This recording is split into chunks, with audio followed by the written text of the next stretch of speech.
Hello everyone, कैसे हैं आप सभी। तो स्वागत है आपका द पीएससी शो में। और आज जो हम लोग डिस्कस करने वाले हैं क्वेश्चन पेपर, जो कि मतलब कि कल 17 तारीख को दरोगा का एग्जाम हुआ था बिहार में। एसआई का एग्जाम जो हुआ था उसमें कुछ प्रश्न ऐसे हैं जो कि हमें जानना भी जरूरी है, और हर प्रश्न को हम लोग देखेंगे। और क्योंकि ये प्रश्न जो है लीक हो चुका है, तो हमारे पास सारे जो प्रश्न हैं अच्छे तरीके से आ गए हैं। आप देख ही सकते हैं यहाँ पर कि मतलब कि जितने भी प्रश्न हैं यहाँ पर एक्चुअली आए हुए हैं। तो चलिए हम लोग देखते हैं एक एक करके। थोड़ा पेपर धुंधला है देखिए, लेकिन आप लोग जो भी मतलब कि इस प्रश्न पत्र को दिए थे, जो भी एग्जाम दिए थे, तो उन्हें एक तरीका से एक ज्ञान जरूर होगा कि किस तरह का प्रश्न पूछा गया था। तो आप लोग सिर्फ जो है यहाँ पर एक अच्छे तरीके से मतलब कि यहाँ पर मिलाने का कोशिश कीजिएगा। आंसर जो भी सही आंसर होगा मैं बताने का प्रयास करूंगा यहाँ पर, ठीक है। तो चलिए बढ़ते हैं। तो पहला जो प्रश्न है आप देख सकते हैं यहाँ पर। पहला जो प्रश्न है यहाँ पर कि the fifth Asian India business summit कहाँ पे हुआ था। मतलब पांचवा आसियान भारत व्यापार शिखर सम्मेलन कहाँ आयोजित किया गया था। तो इसका जो करेक्ट आंसर हो जाएगा वो हो जाएगा आपका कुआलालंपुर, ठीक है, कुआलालंपुर, ये आप याद रखिएगा। चलिए बढ़ते हैं अगले प्रश्न की तरफ। और जो दूसरा प्रश्न है कि the maximum strength of the state legislative assembly is fixed at. मतलब राज्य विधानसभा में अधिकतम संख्या कितना निर्धारित किया गया है। तो ये जो करेक्ट आंसर हो जाएगा वो हो जाएगा 500, ठीक है, आप लोग जानते ही हैं। The union council of minister is collectively responsible for. मतलब केंद्रीय मंत्री परिषद में सामूहिक रूप से जो उत्तरदायी होते हैं कौन होते हैं। तो इसका आप लोग को मालूम ही है कि ऑप्शन हो जाएगा बी, लोकसभा के प्रति, ठीक है। चलिए चौथा प्रश्न देख लेते हैं। National income is equal to. देखिए यदि आपको टेक्स्ट में कुछ भी थोड़ा प्रॉब्लम आ रहा है, थोड़ा जो धुंधला है, तो मैं आपको बोल दे रहा हूँ, ठीक है। अपने जो है ज्ञानेंद्रियों से एक तरह से आप इसे पहचानिए, और आंसर जो है यही पर है, यही है, ठीक है। तो इसका जो करेक्ट आंसर हो जाएगा आपका वो हो जाएगा आपका ऑप्शन ए, एनएनपीएफसी, ठीक है, राष्ट्रीय आय बराबर होता है। चलिए देखते हैं अगला। The union executive does not comprise to, ठीक है, मतलब संघीय कार्यपालिका में कौन सम्मिलित नहीं है, यही पूछा गया है। तो इसका क्या करेक्ट आंसर हो जाएगा ऑप्शन डी, भारत के नियंत्रक एवं महालेखा परीक्षक। ओके, चलिए देख लेते हैं छठा प्रश्न। और छठा प्रश्न ये है कि विच यूनियन मिनिस्टर, थोड़ा पेन चेंज कर लेता हूं, विच यूनियन मिनिस्टर, ठीक है, लॉन्च द ई सारस मोबाइल ऐप, ठीक है, किस केंद्रीय मंत्रालय ने ई सारस मोबाइल ऐप का जो है लॉन्च किया था। तो ये जो हो जाएगा ग्रामीण विकास मंत्रालय, ठीक है। चलिए देखते हैं अगला। तो वो है अब रुद्राक्ष पाटिल, तो ठीक है, जो जिन्होंने मतलब कि मेडल जीता है वो किससे एसोसिएटेड है, मतलब किससे जुड़े हुए हैं। मतलब हाल ही में पदक जीतने वाले रुद्राक्ष पाटिल जो थे वो किस खेल से संबंध रखते हैं। तो इसका जो करेक्ट आंसर हो जाएगा वो हो जाएगा ऑप्शन सी, निशानेबाजी। चलिए देखते हैं उसके बाद। कुमार पोस्ट, ठीक है, सियाचिन में तैनात होने वाली पहली महिला अधिकारी का नाम बताइए, ठीक है। कुमार पोस्ट सियाचिन में तैनात होने वाली पहली महिला अधिकारी का नाम बताइए। इसका जो करेक्ट आंसर हो जाएगा option B, captain Shiva Chauhan, ठीक है, शिवा चौहान। उसके बाद पूछा गया है यदि वाई के 20% का 20%, यदि वाई के 20% का 20% 20 हो तो वाई का मान कितना होगा, ठीक है। तो इसका जो करेक्ट आंसर हो जाएगा ऑप्शन डी हो जाएगा 500। इसे हम लोग विस्तृत रूप से अगले वीडियो में लेके आएंगे, जो कि जितना भी प्रश्न है मैथमेटिक्स रीजनिंग के वो हम लोग देखने का प्रयास करेंगे आगे, ठीक है। उसका 10वां प्रश्न जो है वो पूछा गया कि बिहार में प्रचलित कीमतों पर 2011-12 2019-20 में विशुद्ध राज्य घरेलू उत्पाद की समृद्धि दर क्या थी। तो इसका जो करेक्ट आंसर हो जाएगा वो हो जाएगा 13.5%, ऑप्शन ए। उसके बाद कौशाम्बी किस महाजनपद में की राजधानी है, कौशाम्बी, ठीक है, तो आप जानते ही हैं वत्स महाजनपद का है ये। उसके बाद किस समूह में सही अर्थ प्रकट करने वाले शब्द समूह हैं, ठीक है, इसमें आपको ये देखना है किस समूह में सही अर्थ प्रकट करने वाले शब्द युग्म हैं, ठीक है। तो ये बिल्कुल गलत है, ये भी गलत है, और देव देवता और देव भाग्य ये गलत है, ये सही है, ठीक है। आपका सर जो है वाण है और सर तालाब है, ठीक है। चलिए देखते हैं 13वां प्रश्न। रूस किस संधि द्वारा प्रथम विश्व युद्ध से अलग हुआ था, ठीक है, रूस किस संधि द्वारा प्रथम विश्व युद्ध से अलग हुआ था। इसका जो करेक्ट आंसर हो जाएगा ऑप्शन डी, ठीक है, ब्रेस्ट लिटोवस्क की संधि थी वो, ठीक है। चलिए देखते हैं अगला। विस्थापन का दूरी के साथ अनुपात कितना होगा, विस्थापन का दूरी के साथ अनुपात कितना होगा। तो आप जानते ही हैं कि इसका अनुपात कितना होता है, 1 के बराबर या 1 से कम ही होता है, ठीक है, ये जानिएगा। चलिए 15वां प्रश्न देख लेते हैं। और 15वां प्रश्न ये है कि द्वार कोशिकाओं में जब जल अंदर जाता है तो वे फूल जाते हैं, और रंध्र जो के छिद्र जो होते हैं डैश जाता है, तो ये खुल जाता है। ठीक है, रंध्र के जो छिद्र होते हैं वो खुल जाते हैं, तो आप लोग इसे यहाँ पर खुल लिखिएगा। ठीक है, खुल जाते हैं, ये अब पता ही चल गया होगा। सरकार द्वारा लगाई गई रुकावटों एवं प्रतिबंधों को हटाना क्या कहलाता है? ठीक है, तो ये उदारीकरण कहलाता है। उसके बाद देखते हैं, तो कांगड़ा लघु चित्रकला किस राज्य में बनाई जाती है? ठीक है, कांगड़ा लघु चित्रकला किस राज्य में बनाई जाती है? तो इसका जो करेक्ट आंसर हो जाएगा वो हो जाएगा हिमाचल प्रदेश। ओके, उसके बाद 18वां देख लेते हैं। तो पूछा है कि मानव विकास सूचकांक को कौन प्रकाशित करता है, यही पूछा है। तो ये आपका हो जाएगा यूएनडीपी। ठीक है, संयुक्त राष्ट्र विकास कार्यक्रम द्वारा, ठीक है, ये प्रकाशित करता है। चलिए देख लेते हैं 19वां प्रश्न।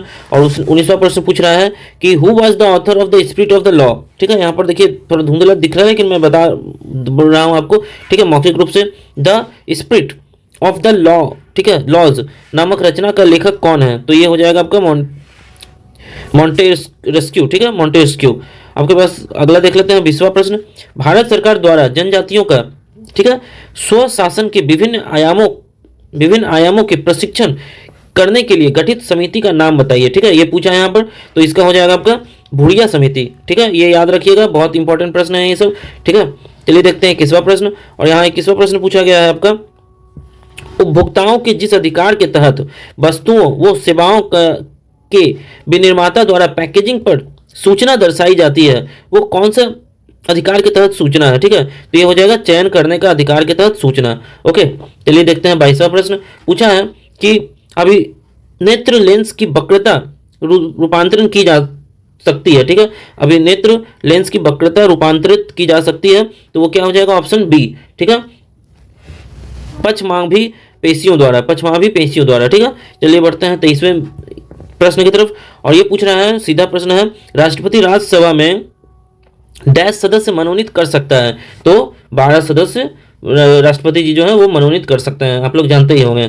चलिए बढ़ते हैं 24वें प्रश्न की तरफ। भारत का राज्य अथवा केंद्र शासित प्रदेशों में जो जनगणना 2021 में हुई थी, उसमें साक्षरता दर में तीसरा सर्वाधिक मान किसका था? ठीक है, तो यहाँ तीसरा देखिए सर्वाधिक मान वो मिजोरम का था। तो ये वेरी इंपॉर्टेंट प्रश्न है, थोड़ा हार्ड प्रश्न है, इसलिए इस तरह के प्रश्न को जिन्होंने मतलब कि दो कर रखा होगा वो आराम से कट ऑफ को पार कर जाएंगे। ठीक है, चलिए देखते हैं 25वां प्रश्न। और 25वां प्रश्न है, ये मैं बता दे रहा हूँ आपको, एक परीक्षा में किसी विद्यार्थी को प्रत्येक सही उत्तर के लिए 4 अंक दिए जाते हैं। ठीक है, 4 अंक दिए जाते हैं, और गलत उत्तर पर उन्हें 2 अंक काट लिए जाते हैं।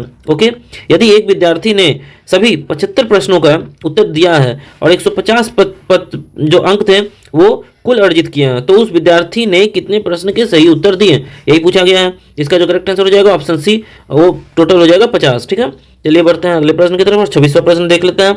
ये पूछा गया है, निम्नलिखित में से कौन राष्ट्रपति के महाभियोग की प्रक्रिया में भाग नहीं ले सकता? सिंपल पूछा है। ठीक है, बहुत सारा न्यूज़ भी अभी चल रहा था जिसके कारण से ये पूछना मतलब कि एक अच्छा प्रश्न था। तो इसका जो करेक्ट आंसर हो जाएगा देख लेते हैं। तो क्या मतलब कि सांसद के किसी भी सदस्य के मनोनीत सदस्य नहीं, गलत है ये। ठीक है, आप लोग जब पढ़े होंगे तो आप जानते ही हैं ये बात। सांसद के किसी भी सदन के निर्वाचित सदस्य नहीं, ये भी गलत है। ठीक है, राज्य विधानसभा के निर्वाचित सदस्य, ये बिल्कुल सही है। और देखिए इसके साथ दिल्ली और पुडुचेरी जो संघ राज्य क्षेत्र हैं उनके भी विधानसभा के निर्वाचित सदस्य जो हैं वो राष्ट्रपति के महाभियोग में जो है भाग नहीं लेते हैं। ठीक है, तो यहाँ पर ये पूछ रहा है आपको। चलिए इसका जो करेक्ट आंसर हो जाएगा वो हो जाएगा ऑप्शन सी। ठीक है, एक मिनट गाइज। हाँ, तो इस तरह से इसका जो करेक्ट आंसर हो गया ऑप्शन ए। ठीक है, 3 और 4। ओके, तो इस तरह से आप देख सकते हैं, ये पूछ रहा है। उसके बाद पूछ रहा है कि एकरा राजधानी किसकी है? तो एकरा जो राजधानी है वो घाना की है। ठीक है, चलिए बढ़ते हैं अगले प्रश्न की तरफ। पूछा है, निम्नलिखित में से किस संगठन ने हाल ही में ऑपरेशन गरुड़, ठीक है, चलाया था? तो ये सीबीआई ने चलाया था, ये आप जानते ही हैं। सीबीआई, यदि आप लोगों ने स्पीडी वगैरह पढ़ा है तो ये उसमें अच्छे तरीके से दिया हुआ है। चलिए देखते हैं 29वां प्रश्न। और 29वां प्रश्न ये देखते हैं हम लोग हिंदी में पहले। ठीक है, कि एक दूरदर्शी की अभिदृश्य उत्तल लेंस के स्थान पर जो है परवलय दर्पण का उपयोग क्यों लाभकारी होता है, ये पूछ रहा है। तो इसका जो करेक्ट आंसर हो जाएगा ऑप्शन सी। ठीक है, परवलय जो है दर्पण में उत्तल लेंस की तुलना में रंग संबंधित असमानताएं और गोलाकार विचलन नहीं हो पाता है, और दर्पण जो है उत्तल लेंस की तुलना में ठीक है, दर्पण जो है उत्तल लेंस की तुलना में हल्का होता है। तो इसका जो करेक्ट आंसर हो जाएगा ऑप्शन सी हो जाएगा। चलिए तीसरा देख लेते हैं। तीसरा जो पूछ रहा है आपका, बलवंत राय मेहता मेहता जो कमेटी है वो किससे संबंधित है? सिंपल प्रश्न है, ठीक है, तो ये पंचायती राज से संबंधित है। ठीक है, चलिए देखते हैं अगला प्रश्न। और ये 46 जो प्रश्न है ये देख लेते हैं हम लोग। तो 46 में पूछा है, निम्नलिखित में से कौन सा राज्य क्षेत्रफल के अनुसार से सबसे बड़ा है? ठीक है, तो यहाँ पर देखिए उत्तर प्रदेश दिया हुआ है, राजस्थान दिया हुआ है, मध्य प्रदेश दिया हुआ है, महाराष्ट्र दिया है। तो इसका जो करेक्ट आंसर हो जाएगा वो हो जाएगा राजस्थान। ठीक है, राजस्थान इन सब में भी बड़ा है और क्षेत्रफल के हिसाब से भी बड़ा है। चलिए देख लेते हैं 47। तो 47 पूछा है,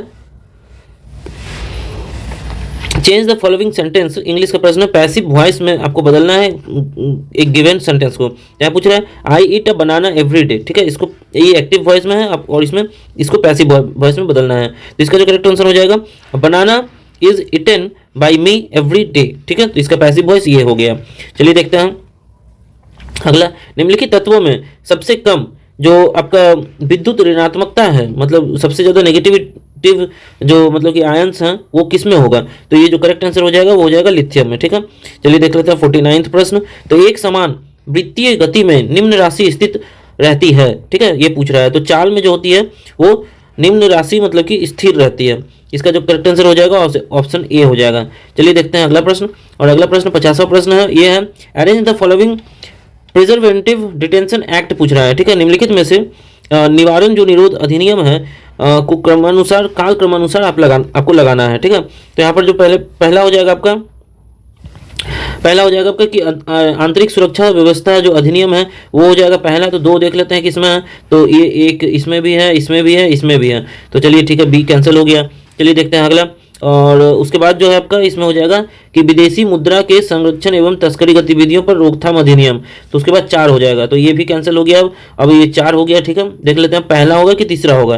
तो उसके बाद जो होगा राष्ट्रीय सुरक्षा अधिनियम, तो ये पहला होता है। ठीक है, तो इसका जो करेक्ट आंसर हो जाएगा ऑप्शन ए हो जाएगा। चलिए वो देखते हैं 51वां, निम्नलिखित में से कौन सी अभिसरणी द्रवों को अलग करने की एक विधि है। ठीक है, तो ये जो है आपका आप जानते ही हैं कि प्रभारी आयरन है। ठीक है, प्रभारी आश्रन आप जानते ही हैं कि इसको कहते हैं फ्रैक्शनल डिस्टिलेशन। ओके, चलिए देखते हैं अगला 52वां है कि गंगा के निचले मैदान किस फसल के लिए आदर्श परिस्थिति प्रदान करता है। ठीक है, तो आप जानते ही हैं कि ये जूट के लिए करता है। और सबसे बड़ा जो एग्जाम्पल आप देखते ही हैं कि बंगाल में जो है रिवर गंगा के लिए वहाँ पर जूट फेमस भी है। चलिए देख लेते हैं अगला। और अगला जो है 53वां है आपका, निम्नलिखित में से कौन सा जो है द्वितीय समकों के स्रोत हैं। ठीक है, तो इसका जो करेक्ट आंसर हो जाएगा देख लेते हैं। इसमें ऊपर में बहुत सारे ऑप्शन दिए हुए हैं। तो यहाँ पर देखिए पहला जो सरकारी रिपोर्ट है ये तो सही है, समाचार पत्र है ये भी सही है, और पुस्तकें हैं ये भी सही है। ठीक है, और वेबसाइट है ये भी सही है। तो यहाँ पर 4 हो जाएगा, option D is the correct answer. देख लेते हैं 54वां, which city was the first capital of the ancient state of Magadha. ठीक है, प्राचीन मगध राज्य के प्रथम राजधानी कौन सा शहर था?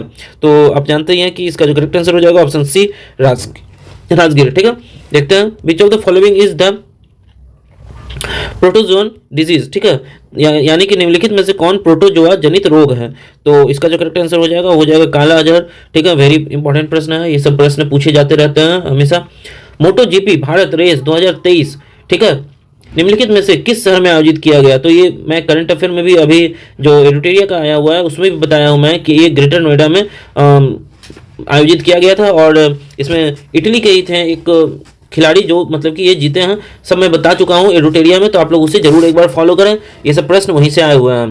देखते हैं 57, वायु में ध्वनि तरंगे जो है वो विचरण करती है। ठीक है, तो ये अब बताइए कि कौन सा है? तो केवल जो है वो अनुदैर्घ्य तरंगों के रूप में वितरण करती है, ये हो जाएगा इसका करेक्ट आंसर। 58वां देख लेते हैं, भारत के रक्षा मंत्रालय द्वारा जो है माइक्रोसॉफ्ट ऑपरेटिंग सिस्टम को बदलकर कौन सा ऑपरेटिंग सिस्टम लेने जा रहा है? ठीक है, भारत में जो है रक्षा मंत्रालय, तो ये जो करेक्ट आंसर हो जाएगा वो हो जाएगा माया। ठीक है, MAYA। ओके, चलिए देखते हैं 59। तो ये पूछ रहा है कि वर्ष 2011 में भारत के किस केंद्र शासित प्रदेश में लिंगानुपात जो है न्यूनतम रहा है, सबसे कम रहा है? तो वो दमन एंड दीव में रहा है। ठीक है, ऐसे भी जनरल एक अवेयरनेस है, ये सब आप डेली न्यूज़पेपर पढ़ रहे होंगे तो मतलब उसमें पूछे जाते हैं। चलिए देखते हैं 60वां प्रश्न में पूछा है कि त्रिज्या A एवं ऊंचाई B वाले एक लंबवृत्तीय बेलन के वक्रीय सतह का क्षेत्रफल क्या होगा? ठीक है, तो इसका जो करेक्ट आंसर हो जाएगा ऑप्शन ए 2π AB। ओके, चलिए देख लेते हैं 61वां। 61वां बोल रहा है कि बहुत ठंडे मौसम में जो एसन है, समझे, निम्न में से किस कारण से पाउडर में बदल जाता है? ओके, तो आप जानते ही हैं कि जो सफ़ेद जो टीन होता है वो मतलब कि स्टेली टीन में बदलने के कारण जो एक क्रिस्टलीय मतलब कि बन जाता है। ऐसे मतलब यहाँ पर टीन को बताया जा रहा है। ठीक है, तो आप इसे याद रखिएगा। चलिए देख लेते हैं 62वां प्रश्न।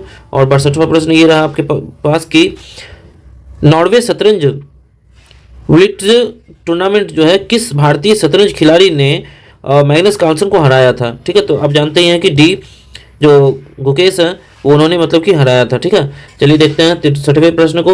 ये पूछ रहा है कि पूर्ति के नियम के अनुसार, ठीक है, एक वस्तु की कीमत एवं उसकी पूर्ति मात्रा के मध्य संबंध क्या होता है? ठीक है, according to the law of supply the relationship between the price and quantity supply of the commodity is. इसका जो करेक्ट आंसर हो जाएगा वो हो जाएगा धनात्मक।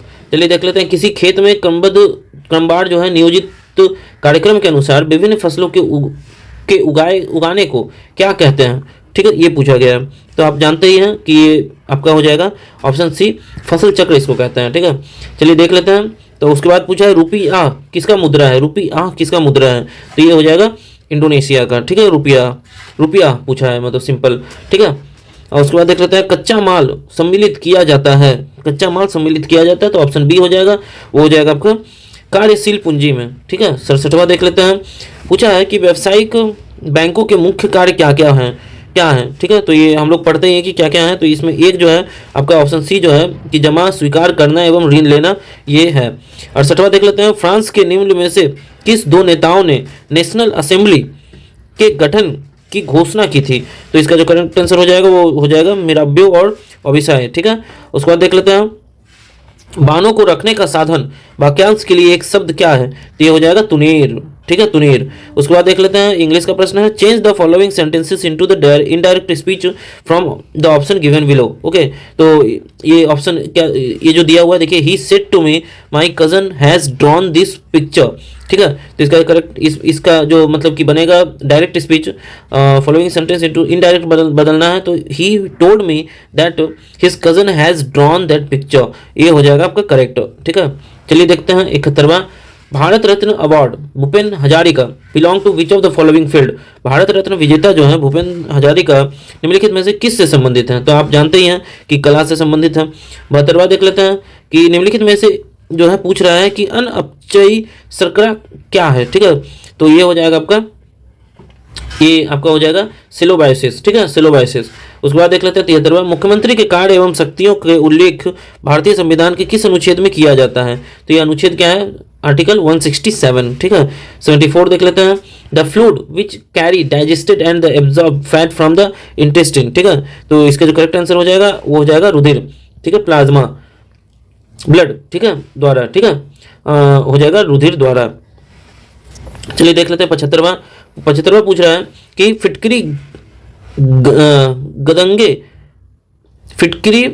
वाले पानी को किस प्रक्रिया द्वारा स्वच्छ किया जाता है? ठीक है, फिटकरी जो मतलब कि दिया जाता है पानी में, तो वो किस प्रक्रिया से स्वच्छ होता है? तो वो होता है आपका कोगुलेशन। ठीक है, स्कंदन। ठीक है, स्कंदन बोलते हैं उसको। चलिए देखते हैं 76वां पूछ रहा है कि कॉपर छिलन को साद्र H2SO4 के साथ गर्म करने के साथ क्या मुक्त करता है? तो हो जाएगा SO2। Okay, SO2। चलिए देख लेते हैं 77वां। When did Vasco da Gama come to India? एक सिंपल सा प्रश्न है, तो 1498। ठीक है,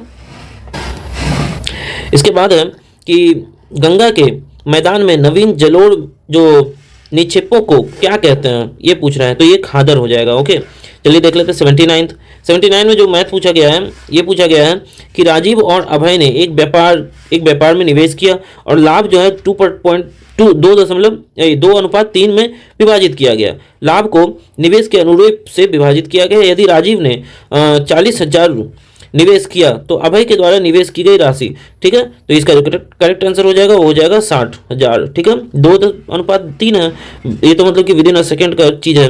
80वां देख लेते हैं। निम्नलिखित में से किस दिन को विश्व पृथ्वी दिवस मनाया जाता है? तो ये हो जाएगा 22 अप्रैल। ठीक है, ये आपको दिन याद करना बहुत जरूरी था। उसके बाद देखो पूछा गया है कि प्रयाग प्रशस्ति का रचनाकार कौन है? तो ये आप जानते ही हैं कि ये हरिसेन हो जाएगा इसका करेक्ट आंसर। 82वां देखते हैं, निम्नलिखित में से जीवाणु जो जनित है रोग को पहचानिए। ठीक है, और विकल्प यहाँ पर दिया हुआ है। तो यहाँ पर जीवाणु जनित जो है रोग कौन कौन सा है? तो एक हो जाएगा आपका कुष्ठ रोग हो जाएगा, और दूसरा जो हो जाएगा आपका ये हैजा हो जाएगा। ठीक है, तो पोलियो वगैरह नहीं है, और जो निमोनिया भी है वो भी नहीं है। तो इसका जो हो जाएगा आपका A and B correct answer हो जाएगा, ऑप्शन बी। ठीक है, उसके बाद देख लेते हैं, तो बिहार राज्य का क्षेत्रफल कितना है? डायरेक्ट पूछा गया है, एकदम वन लाइनर है। ठीक है, तो ये हो जाएगा 94,163। ओके, 84 देख लेते हैं, तो ये है 1991 में भारत में आर्थिक सुधारों को अपनाने का मुख्य व तत्कालीन कारण क्या था? ये पूछ रहा है। तो ये आपका जानते ही हैं कि भुगतान संतुलन का संकट उस समय आया हुआ था, तो यही था। 85वां देख लेते हैं, इमरजेंसी आपातकाल हार्मोन पूछ रहा है कि आपातकाल हार्मोन कहाँ कहा जाता है, किसको कहा जाता है? ठीक है, तो एड्रेनलिन को कहा जाता है आपातकाल हार्मोन। ठीक है, समुद्री जैव विविधता के लिए भारत का पहला राष्ट्रीय केंद्र कहाँ स्थित है? तो ये हो जाएगा आपका जामनगर में। चलिए देख लेते हैं, तो अन्य ये अंत्योदय जो अन्न योजना है वो कब लागू की गई है? सिंपल पूछा गया है योजना से रिलेटेड, तो ये 2000 में लागू किया गया है। ठीक है, 28वां देख लेते हैं, क्या है 28वां में? भारतीय संविधान के कौन से भाग को 7वें संविधान संशोधन, ठीक है, 1956 के द्वारा हटाया गया है? ठीक है, पॉलिटी का एक बेसिक क्वेश्चन है, तो ये हो जाएगा भाग 7 को। ठीक है, प्रक्षेण जिसमें केंद्र में सभी बिंदुओं की दिशाओं को सही सही दर्शाया जाता है उसको क्या कहते हैं? तो उसको तो जानते ही हैं कि दिगंशीय प्रक्षेण कहते हैं। ठीक है, कौन सी अंतर्राष्ट्रीय सीमा को यहाँ पे आगे है? ठीक है, कि कौन सी अंतर्राष्ट्रीय सीमा को पार करने के बिना आप भारत से तिब्बत जा सकते हैं?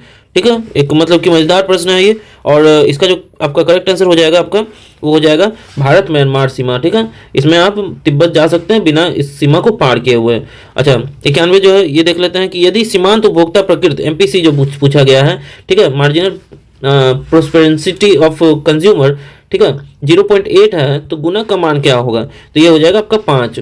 उसके बाद देखते हैं, तो 1000 की राशि पर 10% प्रति वर्ष की दर से साधारण एवं चक्रवृद्धि ब्याज के बीच 4 वर्ष के बाद का अंतर क्या होगा? तो आपको दोनों निकालने का एक फॉर्मूला ही है कि एक बार में आप निकाल सकते हैं, और उसका आंसर जो हो जाएगा आपको आंसर में बता दे रहा हूँ 64.14। ठीक है, यदि आप कमेंट बताइएगा, कमेंट में यदि आप बोलिएगा तो सारे प्रश्न के जो भी मैथमेटिक्स रीजनिंग के प्रश्न हैं, यहाँ पर मैथमेटिक्स का जो प्रश्न है उसके मैं आपको व्याख्यात्मक मतलब कि पूरा पीडीएफ आपको दे सकता हूँ, यदि आप कमेंट में यदि आप बताएं कि आपको ज़रूरत है तो। ठीक है, नहीं तो यदि आप कर पा रहे हैं तो बहुत ही अच्छी बात है। चलिए देख लेते हैं 93। अल हिलाल जो है, अल हिलाल नाम के अखबार की स्थापना किसने की थी? एक सिंपल सा प्रश्न, हर मॉडर्न हिस्ट्री में आप पढ़ते ही हैं, तो इसका जो करेक्ट आंसर हो जाएगा अबुल कलाम आज़ाद। ठीक है, 94 देख लेते हैं। उसके बाद पूछा गया है कि अधिसूचित क्षेत्र समिति के सदस्य कौन है? तो ये राज्य सरकार के द्वारा मनोनीत होते हैं। ठीक है, ये सिंपल पूछा गया है। 95 कि निम्नलिखित में से कौन बंगाल के अस्थायी बंदोबस्त का जो है यहाँ पर प्रस्तावक है? ठीक है, तो ये हो जाएगा आपका सर जॉन शोर। ठीक है, ध्वनि की वेग यहाँ स्पीड ऑफ द आपको जानते ही हैं, पूछा गया है ध्वनि का वेग सबसे तेज किस में होता है? यही सिंपल पूछा गया है, तो ये होता है आपका स्टील में सबसे ज़्यादा। ठीक है, हवा में सबसे कम होता है। आप लोग थोड़ा कंफ्यूज हो जाते होंगे, लेकिन हवा में कम होता है। ठीक है, उसके बाद पूछा भारतीय संविधान के उद्देशिका में संशोधित किया गया है। ठीक है, तो ये 42वां है। ठीक है, 42वां संशोधन किया गया है। चलिए देखते हैं आगे। 98 पूछा गया है, एक मैथमेटिक्स का प्रश्न। तो ये पूछा गया है कि जो श्रेणी है मतलब 1 square plus 2 square x plus 3 square x square plus 4 square x cube से लेकर एक्स लेस देन 1 है कि अंत में पदों का योग कितना होगा? तो इसका आप जानते ही हैं कि ये होता है 1 + x बाई 1 - x का क्यूब। ठीक है, 99 देख लेते हैं। तो ये पूछा गया है निम्नलिखित में से किसने 1940 में सर्वप्रथम व्यक्तिगत सत्याग्रह शुरू किया था? तो ये विनोबा भावे जी थे। ठीक है, हाँ, 100वां प्रश्न देख लेते हैं। निम्नलिखित जिलों में कौन सा उत्तरी पश्चिमी, ठीक है, जलोढ़ या दोमट मैदानों का भाग नहीं है? ये पूछा गया है, तो ये पूर्णिया हो जाएगा इसका करेक्ट आंसर। तो इस तरह से देखिए कुछ प्रश्न जो है मतलब 31 से जो 45 तक के प्रश्न थे वो मैंने स्किप कर दिए हैं। आपको मिलते ही अगले वाले वीडियो में मैं उसे डाल दूंगा, जब अभी शिफ्ट 2 का मैं करूंगा। ठीक है, तब तक के लिए धन्यवाद दोस्तों। और यदि आपको ये वीडियो अच्छा लग रहा है और यदि इन्फॉर्मेटिव लग रहा है तो मैं हर एग्जाम के लिए लगभग ट्राई करूंगा कि मतलब एक अच्छे तरीके से आपको जानकारी दे सकूं और हर प्रश्न पत्र को मैं आपको आपके सामने अच्छे से रख सकूं। तो चलिए दोस्तों, नमस्कार। यहीं पर अंत करता हूं इस सेशन का। धन्यवाद।